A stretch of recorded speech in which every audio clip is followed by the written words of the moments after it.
Ganun kadali guys, ganun kasimple yung luto sa kanya. Since madami sila, so apat yan guys na ganito. Binigay natin kay Ate Tati yung iba.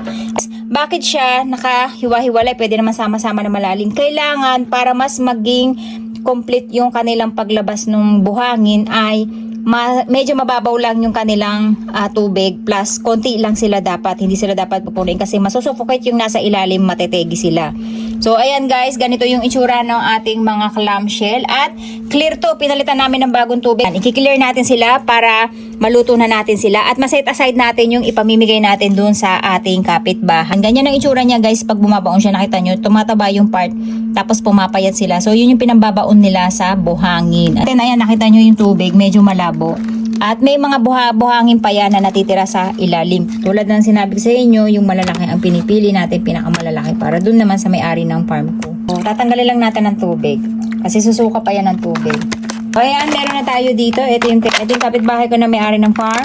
And then, ito naman yung sa may-ari ng ating bubuyog na magbibigay sa atin. And then, ito naman yung sa kapitbahay natin. So, ayan, ihatid na natin to guys ngayon sa kapitbahay natin. Ito rin. So, ito yung atin. Itong tatlo na to, ayan, nakikita nyo, punong-puno din siya. Tapos ito, yung mga fresh, itatago natin yan. Pwede nyo rin i-frozen kasi napasukan nyo na siya ng buhangin. Tapos, ito naman guys, yung mga namatay na. So, ang gagawin natin dyan ay iga-garlic butter natin. Then, mamimitas tayo ng ating mga dahon ng sibuyas. Dito maraming hindi namumulaklak. Kuhanin natin to. Palabas pala yung ibang bulaklak nila. So, yun yung kagandahan guys kapag kami yung mga tanim kayo. Hindi kayo nangangailangan na ricados. Pagbili pa lang ng sibuyas, di ba, napakamahal na. Pero kung may tanim kayo, ayan. Nasa garden nyo lang yung mga kakailanganin yung ricados. Pag kailangan nyo naman ng bawang, ayan, meron tayong nira. Ito yung garlic chives. Lasang garlic yan guys. Hindi nyo na kailangan ng bawang. Lagay tayo nito guys. Manguha tayo. So mamumulaklak na rin to eh. So mga magtatanong anong amoy nito. Ang sarap ng amoy nito guys. May pagkakinchay. Pero light lang yung amoy niya. Hindi siya matapang. So ito guys, nakapitas na tayo para dun sa ating lulutuing garlic butter na tulya. So, tinola din natin siya ilagay. Tatapins lang natin to kasi masarap kapag fresh. Ayan, naglagay tayo ng garlic, luya. Ayan. Ajinomoto guys. Paminta. So, ayan lang. Natin yung ating soup. So, mga ganyan lang. Para malasa. Malasang-malasa yan guys. So, dito naman guys, garlic butter. And then, maglalagay lang tayo ng konting mantika para hindi masunog agad yung ating butter. Ng garlic. So, tamad pa ako mag-harvest. Konting luya. Tapos, instead asukal guys, honey yung nilalagay ko kasi mas less yung sugar ng honey. And then, maglalagay tayo ng toyo. Yung iba guys kasi ang ginagawa ay coke. Diba? Para tumamis. Tapos, ang magpapalat dito guys yung toyo na. Ang magpapatamis dito yung ating honey. Kailangan malapot ng malapot to bago natin ilagay yung ating clam. Tutubig yun. Lagay lang tayo ng konting chili powder. Just ko yung powder natin na to, habanero. Kaya kailangan kurot lang. Para makain ng mga anak ko at ng asawa. Tapos ang ilagay natin ito, hindi masyadong maanghang to eh. So kung nakikita nyo guys, naglalapot na siya. Saka natin ilalagay itong ating clams. Kaya nyo walang tubig yan. Magtutubig yan after. The best to guys, pulutan, pamapak. Ayan. So ganyan lang. Pag nag-caramel na yung inyong ginawang sauce, saka nyo lang siya ilaho. Kasi tingnan nyo, nagtutubig, di ba? Para yung sauce nyo hindi matubig, pero yung lasa nung clams natin after malusaw ay nakasama dun sa ating pinaka magiging sauce. Ayan. Di ba nagtubig siya? Yung sabaw na yan, guys, ang sarap niyan. Kaya agad maaari gusto ko yan ay igang-iga. Pagka nilagay natin tong ating clams. Kasi sila yung magtutubig talaga. Kulang tayo sa paminta. Okay na yan. Pwede nyo nang patayin yung apoy. Dahon ng sibuyas. Ayan. Ganun kadali guys. Ganun kasimple yung luto sa kanya. Pag sinabing tinola guys, meron siyang papaya or sayote. Pero wala tayong sayote. Ang ilalagay natin ay itong ating pipino. Kalasa din yan guys ng papaya at sayote kapag naluto. So, So, ayan. Ay, papatayin na natin yung apoy at saka natin ilalagay itong ating dahon ng sibuyas. Dahil wala pa tayo guys ng dahon ng mga pangtinola katulad ng malunggay at ng dahon ng sili. Itong sili lang natin ang ilalagay natin para yung aroma pa rin ng ating tinola ay nandoon. So, ayan. So, papatayin na natin yung apoy guys. Saka natin ilalagay itong ating dahon ng parsley para masarap. Ayan. Ito na guys yung ating soup at ito naman yung ating razor clam. Ayan. So, ayan na guys yung tinatanong nyo kung paano siya kinakain. Ganyan lang siya kasimple. Pwede nyo rin siya syempre ulamin. Kaya lang ako ay walang ganang kumain. Kaya ito lang yung kakainin natin. Pero hindi natin ito ubusin. Titira natin si ate akar nyo. Ganyan ang itsura niya guys. Medyo nakakalirin tingnan. Pero pag inisip nyo, nakapamilya rin siya ng tulya. Napakasarap niya. So magtatanong? Sarap. Mga magtatanong guys, kung anong lasa niya, 10 times ng creamy nung tulya. Ganun yung sarap niya. Tapos syempre pag niluto nyo to, dapat half cook lang para lasang-lasa nyo pa rin yung pagka-fresh niya. Sarap. Diba sa tulya pag niluto nyo, ang liit lang na mapapakinabangan nyo? Tingnan nyo, oh. Diba? Nang ka-mimizumita. Kumuchiwa rin dagi do, masarap. Masarap. あっさりよね。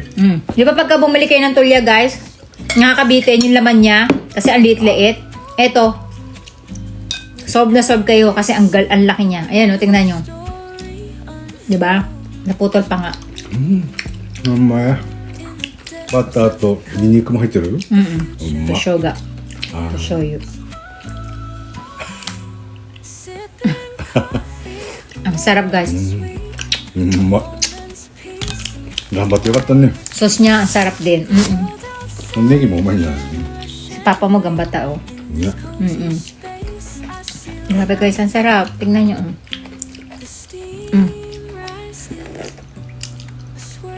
Soup mo no, Demi? いただきます。うまい。なんか体に良さそうな感じ。 Di ba? 地味深い。パイも入ってますね。見ますか。 Mitsu ba irita? うま。なんか酔っ払いの後に飲みたいねこれ。 Umay naman. 体に良さそう。 Grabe guys. Ang sarap. Medyo may konting anghang siya. Ewan ko lang maubos natin ate Akari kasi maanghang.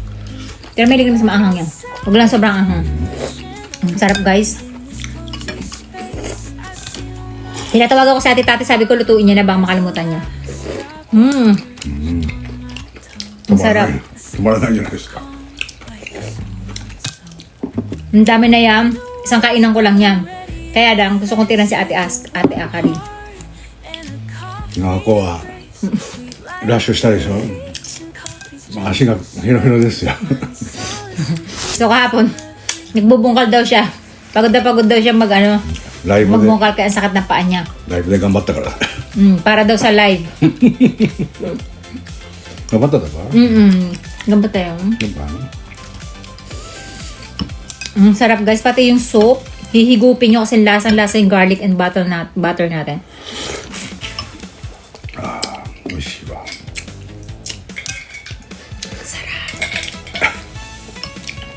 Tingnan nyo, ganyan yung kahaba. Maliit pa yan guys ha. May nakalusot na maliit, inuwi ni Papa. Yung mga maliit pa yan. Pero tingnan nyo yung laman niya. Diba? Hindi lumiit. Kasi half cook lang. Pero pag lutong-luto yan, sobrang uurong. Saka yung maliliit sobra, wala kayong makakain doon kasi uurong talaga sila ng maliit na maliit.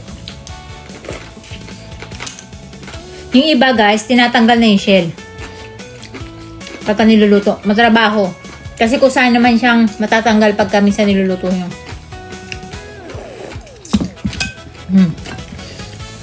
Sarap guys. Hindi siya nakakasawa. May konting anghang kaya masarap. 早い。この子が食べたらですよ。早くないですか。 Ang sarap eh. Ang sarap niya. Sulit na sulit yung pagod. Kung malapit lang yun, nandun na naman kami ngayon. Grabe, sarap. Ang pinakamalaki na ganyan. Ang laki, di ba? Hindi ka. もう砂も全然ないんじゃない Na, wala na siyang kabuha-buhangin, guys. 完璧。 Pero pag hindi niyo ito binabad, daming buhangin. Papa, si Bandika. うん。 Oh, ang sarap. Tinolang-tinola yung lasa niya. Karadaga, atataka ko sa rune. Atataka na ko rune. Tatatatata. Tapos, yung mitsuba natin, ito yung Japanese parsley, guys. Bagay na bagay. Bagay na bagay yung yung Japanese parsley, guys. Tapos yung pipino natin, para rin siyang papaya.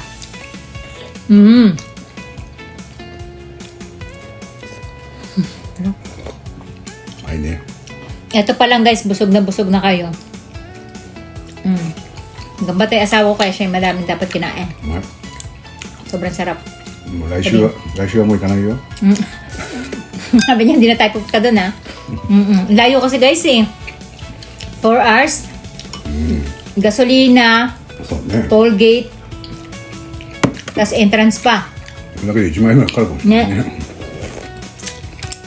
Ang lasa niya, guys, tulya din. Pero 10 times yung lasa niya ng sarap ng tulya. Sa Amerika, tinatanggal nila tong itim na part. Actually, kahit hindi, guys. Kasi laman loob nila yun, yun. Tapos sinusuka naman nila yung buhangin. Kasi pag tinanggal mo yun, walang lasa yun. Ewan ko ba sila tinatanggal pa. Pag nandito sa ate Akari, ganito din siyang maem. Sunod-sunod. うまい。 Pero for me, guys, pinakamasarap talaga yung garlic butter.